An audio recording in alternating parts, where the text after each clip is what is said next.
আসসালামু আলাইকুম প্রিয় সুধী, সবাই কেমন আছেন?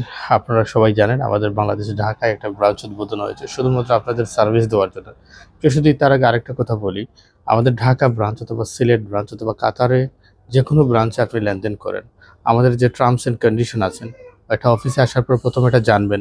তারপরে যখন আপনার কাজ আমাদের কাছে দিবেন, এক পর্যায়ে চলে গেছেন, এখন দেওয়ার সময় এগ্রিমেন্ট যেটা আপনার সাথে হবে সেটা খুব ভালো করে পড়বেন। আমাদের টার্মস অ্যান্ড কন্ডিশন কোনোভাবেই পরিবর্তন হবে না। আপনি পড়বেন, তারপরে বুঝে শুনে ফাইল জমা দিবেন। বাংলাদেশ থেকে নর্থ মেসিডোনিয়া, বুলগেরিয়া, তারপরে নন সেনজেন বেশ কয়েকটি দেশ আছে যেগুলো কাজ করার জন্য আমরা এখন ফুল প্রিপেয়ারে আছি। বিধায় আমরা ঢাকায় একটা ব্রাঞ্চ দিছি। ঠিক আছে, সো আলহামদুলিল্লাহ। শুধু একটা ব্রাঞ্চ দেওয়া নটস নাথিং, ব্রাঞ্চ দেওয়া একদম ইজি, কিন্তু এটা রান করা এবং এটা সম্পূর্ণরূপে বাস্তবায়ন করা অনেক কঠিন একটা কাজ। যাই হোক, সব শুধু আমাদেরকে আপনারা সহযোগিতা করবেন। অ্যান্ড কাতার থেকে যারা এই মুহূর্তে তুর্কিতে যেতে চান, দ্রুত আমাদের অফিসে আসবেন। Full payment after visa. Thank you, আল্লাহ হাফিজ।